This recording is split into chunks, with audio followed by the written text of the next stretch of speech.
Hello student, my name is Kishan and welcome to our YouTube channel Aakash academic.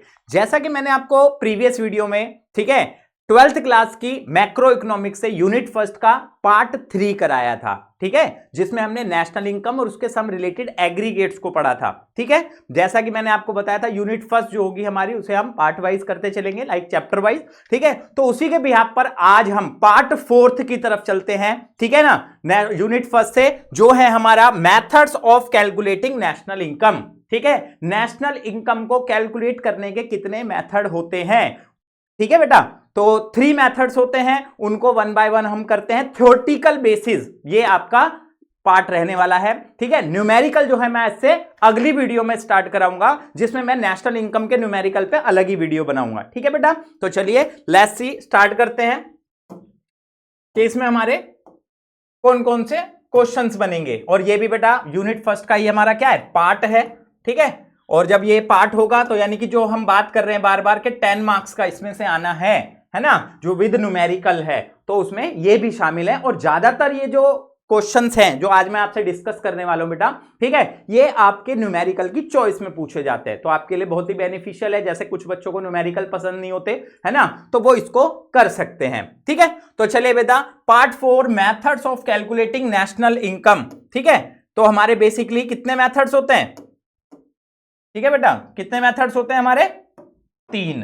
ठीक, तो देखिए, circular flow model reveals that national income can be viewed from 3 different angles. ठीक है बेटा, national income को 3 angle से हम calculate कर सकते हैं। First of all, as the sum total of value addition in the economy, है ना, या तो इकोनॉमी के अंदर जितना भी वैल्यू एडिशन हुआ है, यानी जितनी भी गुड्स क्या हुई है बेटा, प्रोड्यूस हुई हैं, ठीक है, उसको हम कैलकुलेट कर लें। Secondly, as the sum total of income generated in the economy, या फिर इकोनॉमी के अंदर जितनी भी इनकम जनरेट हुई है हम उसको कैलकुलेट कर लें। एंड थर्ड बेटा, as the sum total of expenditure on the final goods and services produce in the economy. एक इकोनॉमी के अंदर जितनी भी फाइनल गुड्स और सर्विसेज प्रोड्यूस हुई हैं उन पर जो पैसा खर्च हुआ है, यानी कि एक्सपेंडिचर, है ना, या तो हम उसका सम टोटल लगा लें तो भी हम नेशनल इनकम को कैलकुलेट कर सकते हैं। और तीनों ही बेसिस पर नेशनल इनकम का एस्टिमेशन क्या होता है बेटा, सेम आता है। ठीक है, तो वही बेटा, these 3 different ways of looking at national income। ठीक है, फर्स्ट होता है बेटा हमारा वैल्यू एडिड मेथड।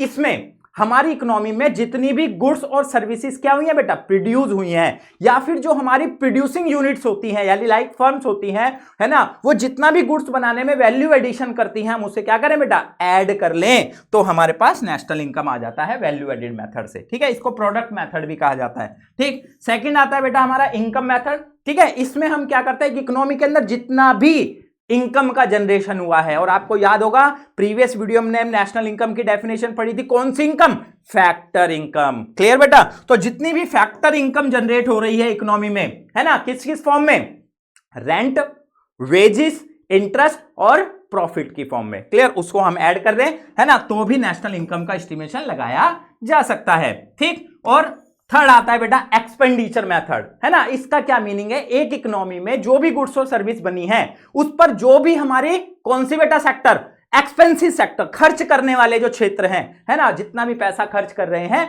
उसको हम एडअप कर दे। क्यों, क्योंकि इकोनॉमी के, अब बात आती है सर बेसिकली तीनों सेम क्यों होंगे बेटा, जितनी गुड्स और सर्विस बनी है ना उसके लिए फैक्टर सर्विस यूज हुई होगी, तो यानी इनकम का जनरेशन भी बिल्कुल सेम ही हुआ होगा। लाइक अगर मान लो 100 रुपए की हमारी गुड्स प्रोड्यूस हुई हैं तो इनकम का जनरेशन भी कितना होगा बेटा, 100 रुपए का ही तो होगा, क्योंकि गुड्स का जो प्रोडक्शन होता है वो फैक्टर सर्विसेज के माध्यम से होता है ना, और फैक्टर सर्विस से क्या जनरेट होती है, फैक्टर इनकम, तो सेम हो गया। इसी भी हाथ पर अब बात एक्सपेंडिचर की हो रही है, तो भाई 100 रुपए की वस्तु अगर इकोनॉमी में बनी है ना, और जब इन गुड्स और सर्विसेज को क्या होगा, खरीदा जाएगा, तो बेटा पैसे भी तो 100 रुपए ही खर्च होंगे, है ना। इस रीजन की वजह से हम किसी भी मेथड से नेशनल इनकम का कैलकुलेशन लगा सकते हैं, और तीनों से नेशनल इनकम क्या होगी बेटा, सेम आएगी। क्लियर, तो चलिए बेटा अब हम one by one in methods को करते हैं। ठीक है, सबसे पहले बेटा वैल्यू एडिड मेथड, जिसको हम प्रोडक्ट मेथड भी कहते हैं। क्या कहता है ये अभी बता दिया, जैसे मैंने basically,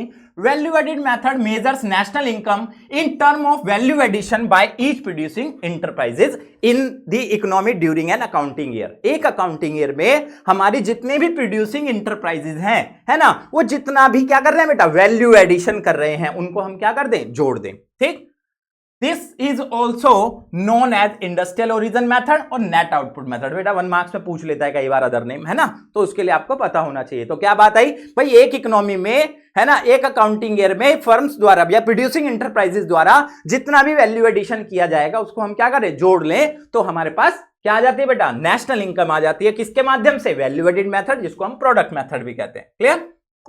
estimation of contribution for of all producing enterprise to production in domestic territory of country during the year is equal to the market value of GDP। क्योंकि अगर हम क्या करते हैं, हर प्रोड्यूसिंग इंटरप्राइजेस द्वारा जो भी क्या करा गया बेटा, कंट्रीब्यूशन किया गया है प्रोड्यूसिंग डोमेस्टिक इकोनॉमी में गुड्स को प्रोड्यूस करने में, है ना, जितना भी किया गया है वो हमारे किसकी बेटा, जीडीपी एट एमपी, यानी मार्केट वैल्यू ऑफ जीडीपी के क्या होगा बेटा, बराबर होगा, है ना, जिसको हम कॉल्ड जीडीपी एट एमपी बोलते हैं। आ जाएगा।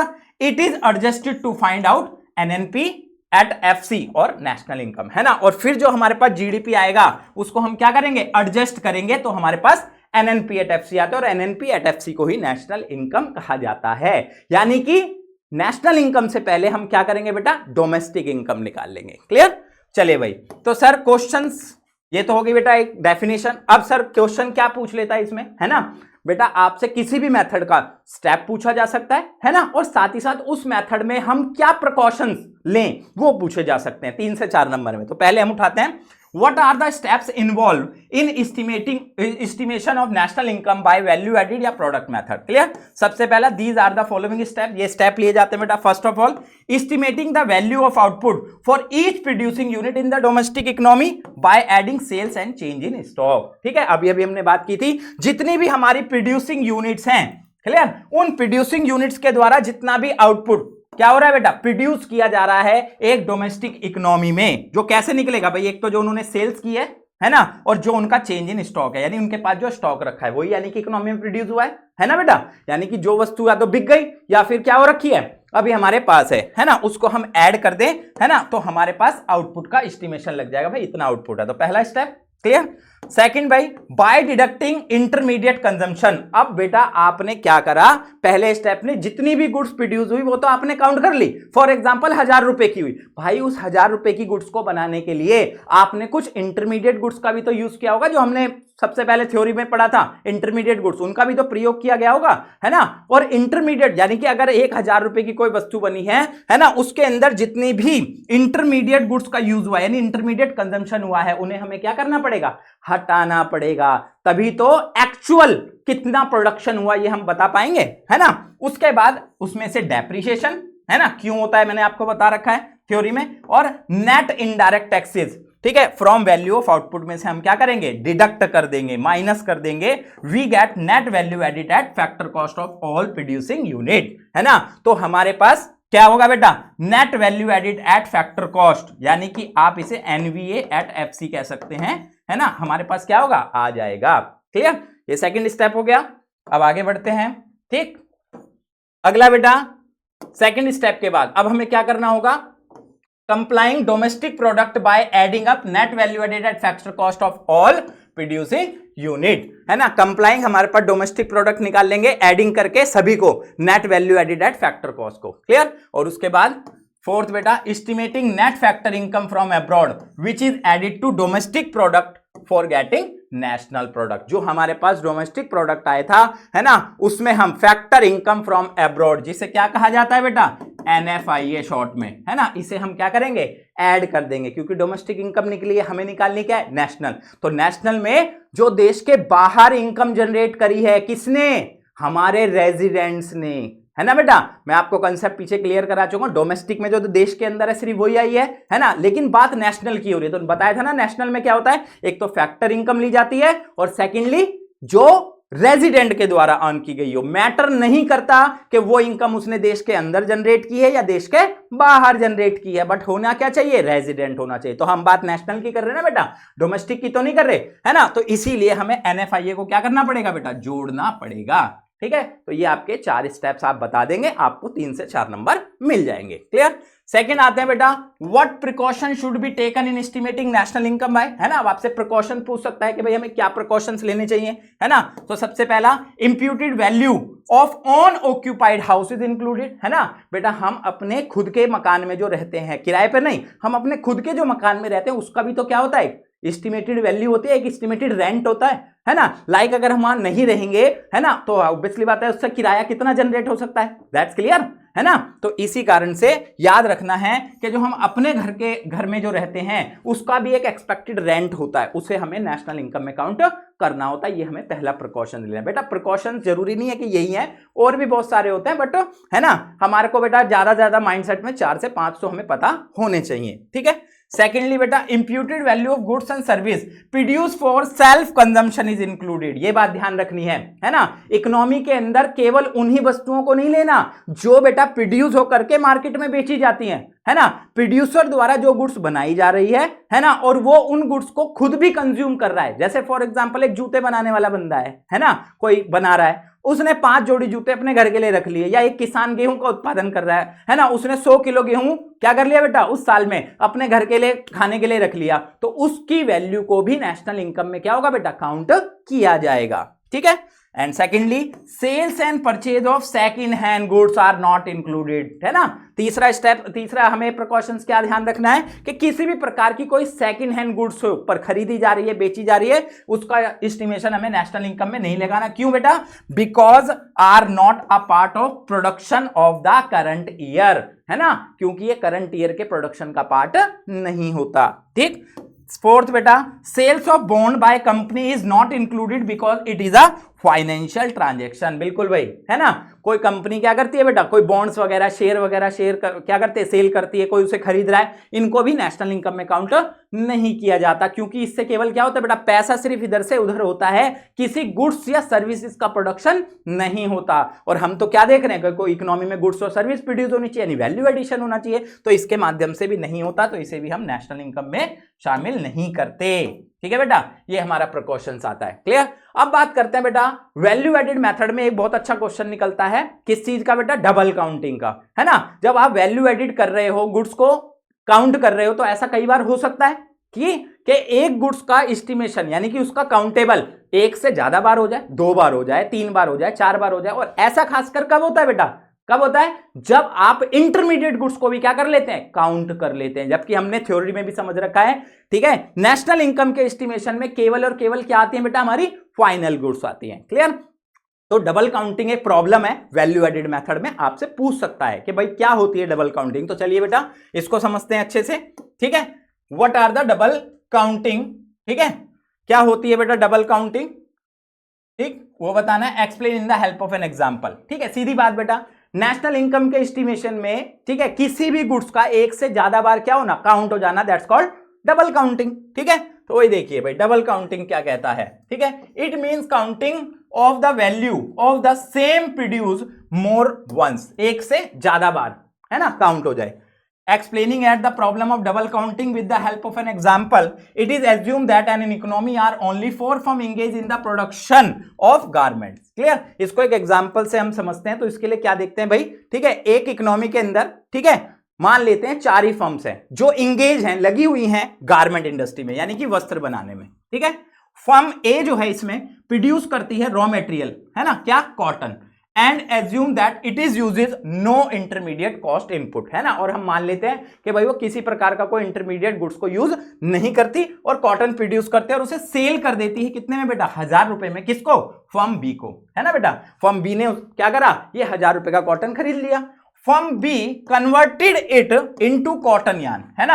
अब बी फर्म क्या करती है बेटा, जो हमारी कॉटन है ना, उसको यान यानी धागे में परिवर्तित करती है ना। 1000 रुपए का कॉटन लिया, धागा बनाया और इसे सेल कर दिया बेटा कितने, 1500 रुपए में, किसको बेटा, फर्म सी को, है ना। इकोनॉमी में जो फर्म सी है उसको भाई धागा बेच दिया 1500 में, 1000 का कॉटन खरीदा, क्लियर बेटा, उससे धागा बनाया और 1500 में बेच दिया, कराना वैल्यू एडिशन, कितने का हुआ, 500 रुपए का, है ना, यही हम देखना है। ठीक, अब firm D produce garments and sales them for ₹3000 to final, sorry बेटा, फर्म सी जो है अब क्या करते हैं बेटा, manufacture cotton cloth and sales ₹2,000 to firm D, है ना। अब फर्म जो सी है वो क्या करती है, कॉटन क्लोथ बनाती है और फर्म डी को बेच देती है। क्लियर, कितने में बेटा, बताया उसने 2,000 रुपए में। अब फर्म डी इनसे ये कॉटन क्लोथ यानी कपड़ा खरीदती है बेटा, क्या खरीदती है, क्लोथ, कपड़े खरीदती है, वस्त्र नहीं, ठीक है, क्लोथ अलग होते हैं, गारमेंट्स अलग होते हैं, है ना।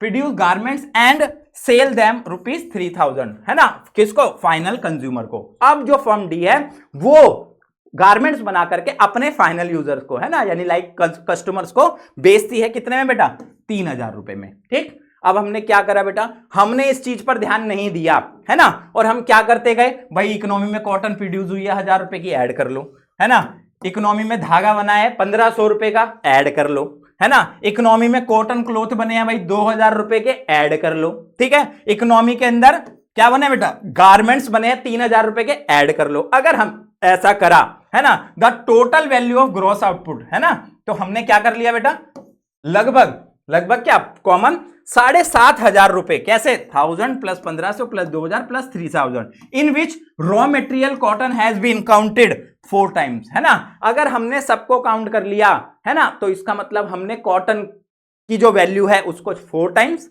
यान की वैल्यू को 3 टाइम्स और क्लोथ की वैल्यू को बेटा कितने, 2 टाइम्स काउंट कर ले। तो यहां तो डबल काउंटिंग से भी क्या हो गई बेटा, ज्यादा काउंटिंग हो गई, है ना।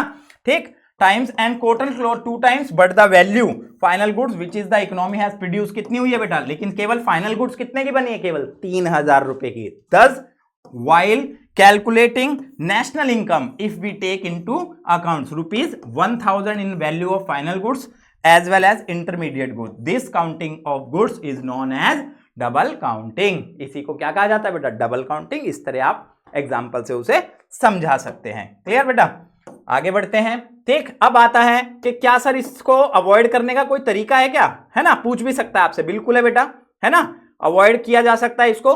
ठीक, methods of avoiding double counting, है ना, तो इसके बेटा 2 मेथड हैं।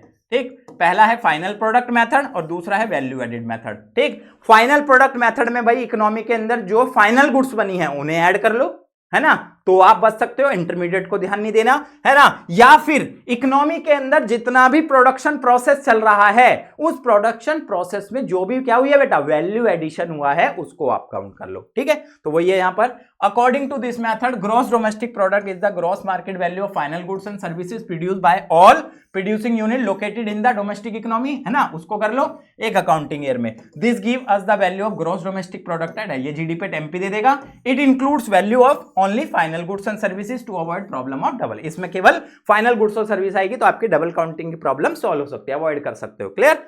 सेकंड, वैल्यू एडेड मेथड क्या कहता है, according to this method net value added at factor cost by all producing unit during an accounting year within the domestic territory is added up, domestic में जो है वही।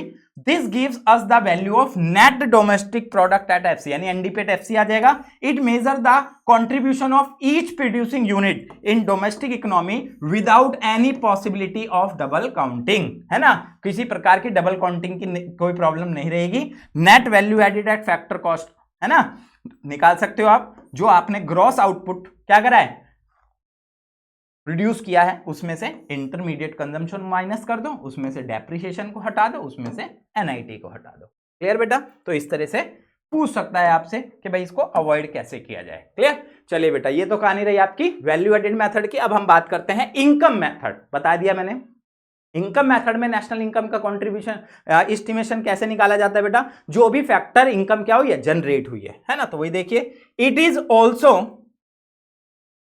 Also called distributed share method, इसको बेटा distributed share method भी कहते हैं और फैक्टर पेमेंट मेथड भी कहते हैं, है ना। According to this method national income is estimated in term of factor payment, किसके माध्यम से बेटा, फैक्टर पेमेंट के माध्यम से निकाली जाती है, जो आपको पता ही है, कंपनसेशन ऑफ एम्प्लॉइज यानी वही वेजेस की, वेजेस, रेंट, इंटरेस्ट और प्रॉफिट, इनको ऐड कर लो टू द ऑनर। कौन होते हैं ऑनर, हाउस होल्ड होता है, of factor of producing labour, land, capital, और इन 4 चीजों पे जनरेट होती है ड्यूरिंग एन अकाउंटिंग ईयर। ठीक है, और क्या हम इसको अच्छे से समझ सकते हैं, sum total of factor income generated within the domestic territory of a by the resident और non resident is called domestic income. एक इकोनॉमी में रेजिडेंट और नॉन रेजिडेंट ने जो भी इनकम डोमेस्टिक टेरिटरी में अर्न की है उससे क्या आएगी आपकी domestic income.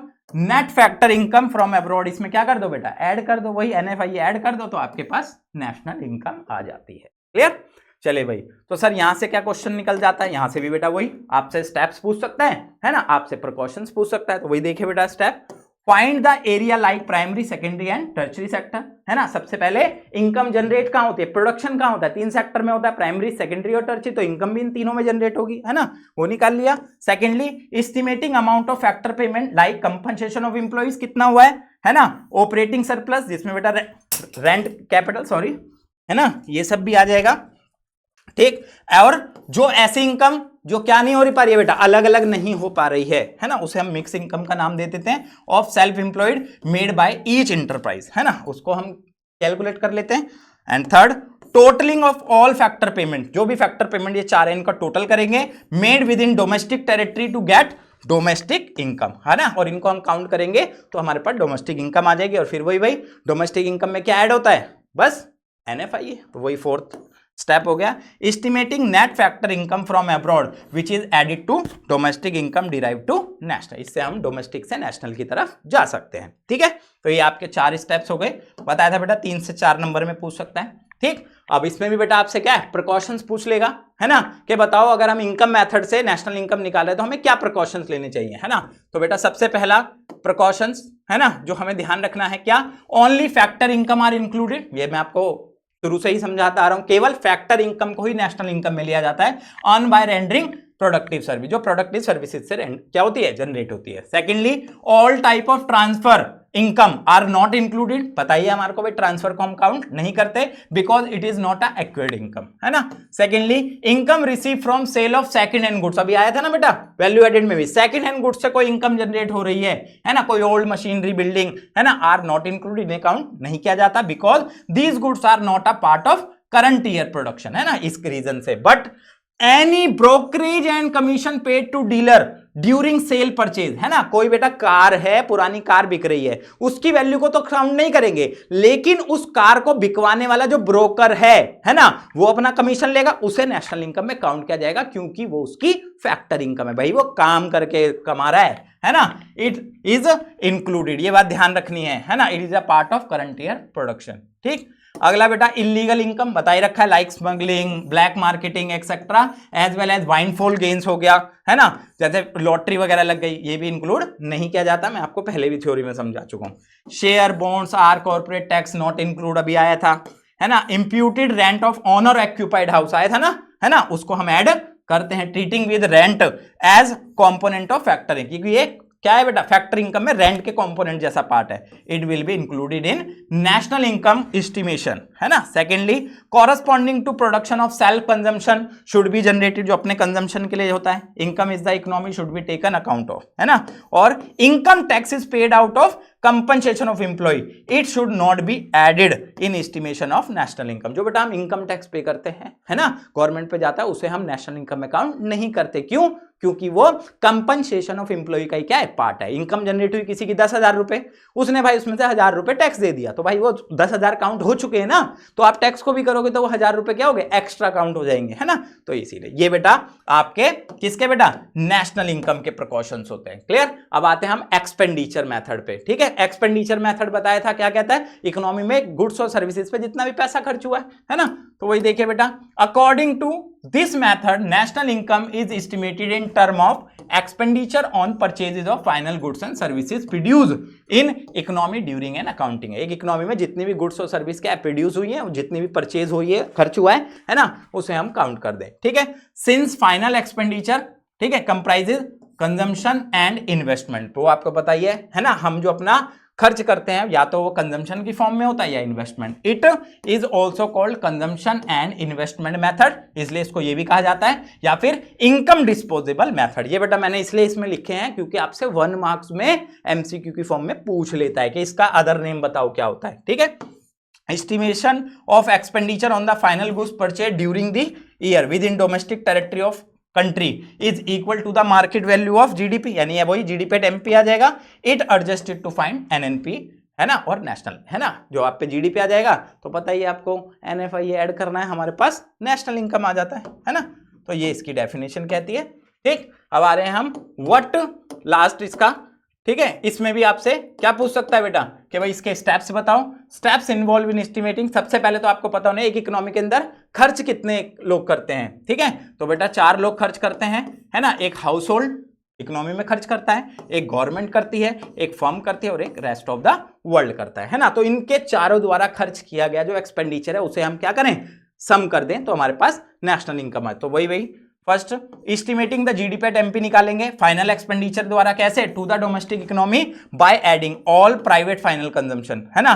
Private final consumption को ऐड कर दे जो हाउस होल्ड के द्वारा हुआ है और गवर्नमेंट के द्वारा हुआ है ना। 2 चीजें हो गई भाई, हमने हाउस होल्ड ने जितना फाइनल कंजम्पशन किया है और गवर्नमेंट ने किया। ये थर्ड बेटा ग्रॉस कैपिटल फॉर्मेशन, है ना, इसको हम ऐड कर दें जो किसके द्वारा होता है बेटा, फर्म्स के द्वारा। और नेट एक्सपोर्ट कौन करता है बेटा, रेस्ट ऑफ द वर्ल्ड करता है। क्लियर, इन 4 चीजों को हम ऐड करें तो एक्सपेंडिचर मेथड से आ जाएगा। Secondly by deducting depreciation and net indirect taxes, है ना। तो हमारे पे क्या आ जाएगा बेटा, एनएनपी एट एमपी। इसमें से हम डेप्रिसिएशन और एनआईटी को माइनस कर देंगे तो हमारे पे एनएनपी एट एमपी आ जाता है। We get NNP at FC domestic income, है ना, यानी एनएनपी एट एफसी में से डिडक्ट कर दें तो हमारे पास एनएनपी एट एफसी आ जाएगा, है ना, जिसको हम डोमेस्टिक इनकम कहते हैं। क्लियर। और third estimating net factor income from abroad, वही एनएफआईए निकाला, which is added NDP at FC domestic income to derived national income, तो हमारे पास नेशनल इनकम आ जाएगी। क्लियर। तो ये 4 स्टेप्स हो गए जो आपसे पूछे तो आप बता सकते हैं इस तरीके से, है ना।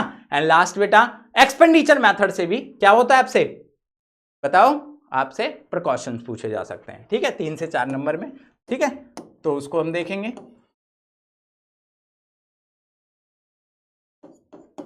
ठीक है।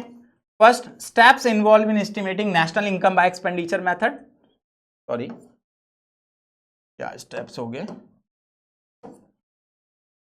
पीछे चला गया पेज, ठीक है। आते हैं बेटा प्रिकॉशंस क्या लिए जाते हैं, ठीक है। तो पहला precaution, only expenditure on final goods in include, बेटा प्रिकॉशन लगभग सेम ही है, ठीक है, वही बात आ गई यहां पर भी, only expenditure on final goods included, केवल जो फाइनल गुड्स पे पैसा करे वही इंक्लूड होगा, इंटरमीडिएट पे जो होगा वो नहीं होगा, बता ही रखा है। ट्रांसफर पेमेंट बता ही रखा है नहीं होती, old age pension, unemployment allowance is not included because there is productive service render by recipient, ठीक है। Third expenditure made on purchase of second hand goods is not included, है ना, जो भी खर्च होगा सेकंड हैंड गुड्स पे नहीं किया जाएगा। Fourth expenditure made on purchase of old and new share, share पर अभी बताया था, है ना, कोई भी परचेज हो कोई भी सेल हो काउंट नहीं होता। Imputed value estimated value of expenditure on goods produce for self consumption, है ना, सेल्फ कंजम्पशन पर भी एक पैसा जो खर्च होता है बताया था अभी, उसे काउंट किया जाता है। Should be taken into account as these goods are reflected in the estimation of GDP, also imputed rent on owner occupied house, है ना बेटा, सेम ही है ना, उससे हम काउंट करते हैं। तो प्रिकॉशंस तो बिल्कुल भी आपको याद करने में दिक्कत नहीं होगी, है ना। तो ये आपसे थ्योरेटिकल फॉर्म में, है ना, नेशनल इनकम के जो मेथड्स है यहां से आपसे ये क्वेश्चन पूछ सकता है। क्लियर। आशा करता हूं आपको तीनों जो मेथड्स हैं उनके जो स्टेप्स हैं उनके जो प्रिकॉशंस हैं समझ आए होंगे, है ना। इस पार्ट में आपका यही है, ठीक है। आपको सारी चीजें अच्छी लगी तो बेटा प्लीज वीडियो को क्या करें बेटा, लाइक करें, चैनल पर नए हैं तो सब्सक्राइब करें, है ना, और वीडियो अच्छी लगी तो एक अच्छा सा कमेंट भी करें। Thank you.